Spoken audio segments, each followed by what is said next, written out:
سجدہ دو طرح کا ہوتا ہے۔ نمبر ایک، یعنی کسی کو عبادت کے لاحق سمجھ کر بطور عبادت کے سجدہ کرنا، یہ تو ہمیشہ سے ہمیشہ تک صرف اور صرف اللہ واحد لا شریک کے لیے خاص ہے، اس کے علاوہ کسی کے لیے جائز نہیں۔ سمجھ لو، ایک سجدہ وہ ہے کہ کسی کو عبادت کے لائق سمجھ کر، کسی کو خدا سمجھ کر، یہ ہمیشہ سے ہی منع ہے اور ہمیشہ منع ہی رہے گا کہ رب کے علاوہ کسی کو سجدہ جائز نہیں۔ دوسرا ایک کہلاتا ہے سجدہ تعظیمی، کسی مخلوق یعنی کسی اللہ کے بندے کو عزت دیتے ہوئے، اس کی تعظیم کرتے ہوئے سجدہ کرنا، یہ پچھلی امتوں میں جائز تھا، اب ناجائز اور حرام ہے۔ پچھلی امتوں میں جائز تھا لیکن اب ناجائز اور حرام ہے۔ تو ہم پر یہ باتیں کی جاتی ہیں، ہم نے کہا کہ چلو ہم تو مزار پہ جاتے ہیں، تم تو کالی ماتا پہ پہنچے ہوئے تھے، ہم تو مزارات پر جاتے ہیں، تم تو کالی ماتا پہ پہنچے ہوئے تھے۔ انسان کو اللہ نے دماغ سوچنے کے لیے دیا ہے، بھئی مزار پر جانا کہاں سے ناجائز ہو گیا؟ وہاں تم ناجائز کہہ رہے ہو جہاں اللہ اس کے رسول کا ذکر ہوتا ہے، اور ذکر جہاں پر ہو وہاں رحمتوں کا نزول ہوتا ہے، وہاں آپ کہہ رہے ہو جانا ناجائز ہے۔ وہ کالی ماتا کیا، وہاں تو تم گئے ہوئے تھے،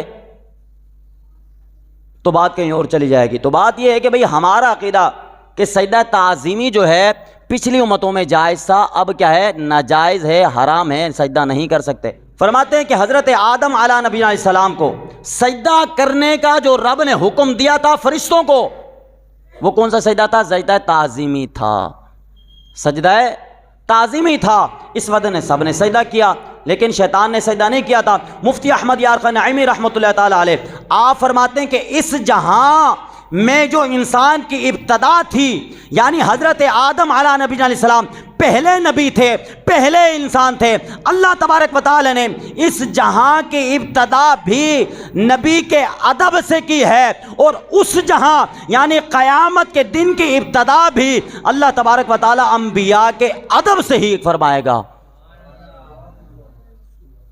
اس جہاں کی ابتدا کیسے ہوئی؟ نبی کے ادب سے، اور آنے والا جہاں یعنی قیامت میں کیا ہوگا؟ سارے کے سارے بندے اب کہتے ہیں نہیں جی ڈائریکٹ اللہ کو کہنا چاہیے، یہ واسطہ وسیلہ نہیں ہوتا، کسی کو وسیلہ بنانا یہ ناجائز ہے، واسطہ وسیلہ نہیں کرنا چاہیے۔ میں نے کہا کیوں؟ کہا کہ ڈائریکٹ جب رب سننے والا ہے، میں نے کہا قیامت کے دن میں تو رب سننے والا ہوگا، قیامت کے دن۔ اب حضور علیہ الصلوۃ والسلام کی حدیث طیبہ واضح ہے، حضور علیہ الصلوۃ والسلام نے فرمایا کہ اللہ تبارک و تعالیٰ کی 100 رحمتیں ہیں، اللہ کی 100 رحمتیں ہیں، ایک رحمت اللہ نے دنیا والوں میں ڈالی۔ اب جو ایک دوسرے پر میں اور آپ مہربان ہیں، ماں اپنے بچے پر مہربان ہے، وہ ایک محبت ہے، وہ ایک رحمت ہے۔ 99 رحمتیں اللہ تبارک و تعالیٰ اپنی قیامت کے دن کھولے گا۔ میں نے کہا قیامت کے دن رب نے اپنی 99 رحمتیں کھولی ہیں، پھر بھی تم رب کی طرف نہیں جا رہے، نبی کے پاس جا رہے ہو، حالانکہ تمہیں پتہ بھی ہے نہ حضرت آدم علیہ نبی علیہ السلام کام آئیں گے، نہ حضرت نوح آئیں گے، نہ حضرت ابراہیم آئیں گے، نہ حضرت موسیٰ آئیں گے، نہ حضرت عیسیٰ آئیں گے۔ تمہیں یہاں سے چل چل کر نبی مصطفیٰ امام الانبیاء صلی اللہ علیہ وسلم کے پاس ہی آنا ہے۔ تو بھائی وہاں جائے نا، وہاں تو اللہ کی رحمتیں 99 کھلی ہوئی ہیں، یا دنیا میں تو ایک رحمت ہے، وہاں 99 رحمتیں ہوں گی، وہاں تو رب کی رحمت خاص ہوگی۔ تو بھائی رب سے ڈائریکٹ رابطہ کریں۔ کہا کہ ڈائریکٹ رابطہ نہیں ہو سکتا، واسطے وسیلے کی ضرورت ہے، واسطے وسیلے کی ضرورت ہے۔ اب واسطہ وسیلہ کیا بنا؟ فرمایا کہ سارے کے سارے امام الانبیاء صلی اللہ علیہ وسلم کے بارگاہ میں آئے۔ کہا کہ سب نے کہا کہ اذهبوا الی غیری، جاؤ کسی اور کے پاس، اذهبوا الی غیری، اذهبوا الی غیری۔ آگے کیا کہتے ہیں؟ میرے نبی پہ لب پر ہیں، میرے نبی کے لب پر انا لہا ہوگا، ہیں میرے نبی کے لب پر انا لہا ہوگا۔ سارے کہیں گے کسی اور کے پاس جائیں، کسی اور کے پاس جائیں، لیکن میرے نبی نہیں یہ فرمائیں کہ کسی اور کے پاس جائیں، میرے نبی کے لب پر انا لہا ہوگا۔ آئیے ادھر ہے، یہیں پر کام بننا ہے، یہیں پر تو سب کچھ بنے گا۔ اور فرمایا کہ پھر کیا ہوا؟ اللہ کے پیارے محبوب علیہ الصلوۃ والسلام سجدہ کریں گے، سجدہ فرمائیں گے۔ اب اللہ تبارک و تعالیٰ فرمایا کہ محبوب سجدے سے سر اٹھائیے، آپ جو سوال کریں گے پورا کیا جائے گا۔ آپ جو سوال کریں گے پورا کیا جائے گا، آپ کی شفاعت کو رد نہیں کیا جائے گا، آپ جس کے لیے بھی شفاعت فرمائیں گے آپ کی شفاعت کو قبول کیا جائے گا۔ اور یہاں پر کہتے ہیں نہیں جی وہ تو بشر تھے، ہماری طرح بشر ہیں۔ پیر نصیر الدین نصیر شاہ صاحب پتہ کیا فرماتے ہیں؟ کچھ بشر ہونے کے ناطے تجھے خود سا جانے، اور کچھ محض پیامی ہی خدا کا جانے ہیں۔ ایک طبقہ وہ کہتا ہے کہ نہیں جی بشر تھے ہماری طرح، اور دوسرا کیا کہتے ہیں؟ کہتے نہیں جی ان کا کام تھا پیغام پہنچانا، رب کا پیغام پہنچا دیا بس۔ پیر نصیر الدین نصیر صاحب یہاں پر جواب دیتے ہیں، کہتے ہیں کچھ بشر ہونے کے ناطے تجھے خود سا جانے، اور کچھ محض پیامی ہی خدا کا جانے۔ ارے ان کی اوقات ہی کیا ہے کہ یہ اتنا جانے، یہ فرش والے تیرے شوکت کا علو کیا جانے، خسروائے شہ پہ اڑتا ہے پھریرا تیرا، کہ خسروا عرش پہ اڑتا، پھریرا سے مراد یہ ہے کہ عظمت ہے، بلندی ہے، حضور علیہ الصلوۃ والسلام کی بلندی ہے۔ اب کچھ کہتے ہیں کہ تم اتنا بڑھا دیتے ہو حضور کی شان کو، اتنا بڑھا دیتے ہو۔ اعلیٰ حضرت رحمۃ اللہ تعالیٰ کے پاس ایک شخص آیا، بد مذہب آیا، کہا کہ تم حضور کی شان کو اتنا بلند کر دیتے ہو، اتنا بڑھا دیتے ہو، آپ عالم ہیں، آپ مفتی ہیں، پھر بھی اتنی بات لمبی کر جاتے ہو۔ آپ نے فرمایا کہ حد تم بتا دو، ہم حد کراس نہیں کریں گے۔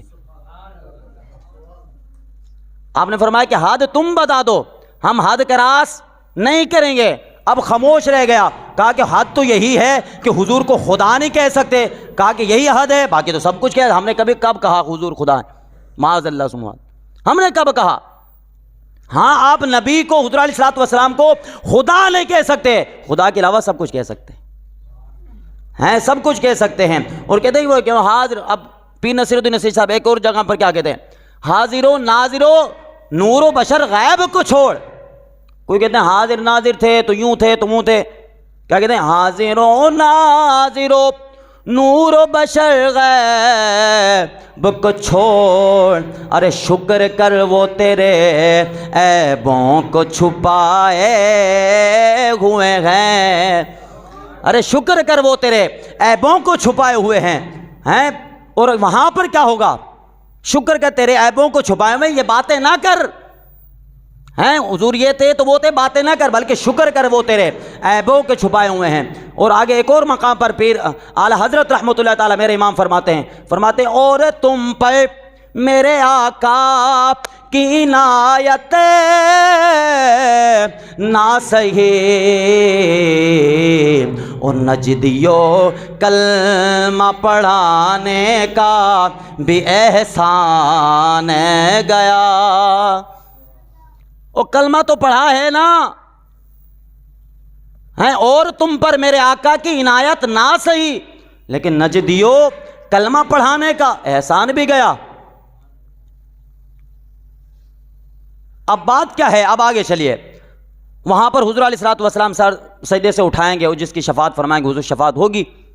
اب حضرت انس رضی اللہ تعالیٰ یہ بچپن ہی میں حضور علیہ الصلوۃ والسلام کی خدمت میں حاضر ہوئے، ماں نے دے دیا کیا حضور یہ آپ کی خدمت کریں گے، گفٹ کے طور پر دے دیا۔ اب حضرت انس بن مالک رضی اللہ عنہ بچپن سے ہی حضور علیہ الصلوۃ والسلام کی خدمت کر رہے ہیں۔ فرماتے ایک موقع ایسا آیا، ترمذی شریف کی حدیث سے طیبہ ہے، حضرت انس عرض کرتے ہیں یا رسول اللہ صلی اللہ علیہ وسلم قیامت کا دن اتنا بڑا ہوگا؟ حضور نے فرمایا کہ جی ہاں ہوگا۔ یا رسول اللہ صلی اللہ علیہ وسلم میں آپ کو کہاں تلاش کروں گا؟ آقا ہم آپ کو کہاں تلاش کریں گے؟ اب حضور علیہ الصلوۃ والسلام کہہ سکتے تھے بھائی اپنے اعمال کرو، عبادت کرو، عبادت کرو، اعمال کرو، مجھ سے کیوں پوچھ رہے ہو میں کہاں پر ملوں گا؟ حضور نے یہ نہیں فرمایا، آپ علیہ الصلوۃ والسلام نے فرمایا، آپ نے فرمایا کہ حوض کوثر پر آ جانا، وہاں پر میں ملوں گا تمہیں۔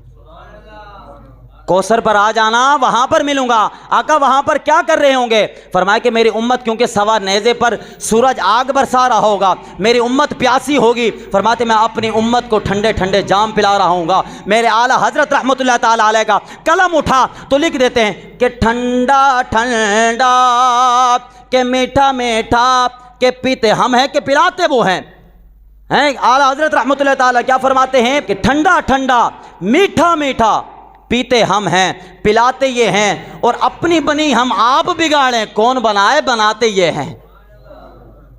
اب پھر حضرت انس عرض کرتے ہیں یا رسول اللہ وسلم اگر وہاں بھی نہ ملے تو کہاں جاؤں؟ حضور علیہ الصلوۃ والسلام نے فرمایا کہ پھر پل صراط پر آ جانا، پھر پل صراط پر آ جانا۔ آقا وہاں پر کیا ہوگا، کیا کر رہے ہوں گے؟ آپ نے فرمایا کہ پل صراط پر میری امت گزر کر جائے گی، میری امت گزر کے جائے گی، میں ان کے لیے دعائیں کروں گا تاکہ میری امت سلامتی کے ساتھ گزر جائے۔ اعلیٰ حضرت رحمۃ اللہ تعالیٰ قربان جائیں اعلیٰ حضرت پر، خدا کی قسم۔ آج کچھ لوگ کہتے ہیں کہ ہمیں تکلیف ہوتی ہے جب لوگ اعلیٰ حضرت کہتے ہیں، ہم نے کہا تکلیف تو ہوگی کیونکہ اعلیٰ حضرت نے تمہارے کمر میں جو کیل ٹھوکی ہے وہ کیل ایسے ٹھوکی ہے تمہاری نسلوں تک وہ کیل جائے گی، تکلیف تو ہوگی اعلیٰ حضرت کے نام سے۔ اور جو عاشق ہوتا ہے اعلیٰ حضرت کا نام سن کر چڑھتا نہیں بلکہ سینہ باغ باغ روشن ہو جاتا ہے، باغ باغ ہو جاتا ہے۔ جب یہ پل صراط کا معاملہ آیا، یہاں پر اعلیٰ حضرت رحمۃ اللہ تعالیٰ علیہ قلم اٹھاتے ہیں، فرماتے ہیں خدا کی رضا چاہتے ہیں دو عالم، خدا چاہتا ہے رضائے محمد۔ خدا کی رضا چاہتے ہیں دو عالم اور خدا چاہتا ہے رضائے محمد۔ اجابت کا صحرا عنایت کا جوڑا دلہن بن کے نکلی دعائے محمد، اجابت نے جھک کر گلے سے لگایا بڑی ناز سے، جب دعائے محمد رضا اب پل سے وجد کرتے گزر رہی ہے، اے رضا اب پل سے وجد کرتے گزر رہی ہے، کہ ہے رب سلم صدائے محمد،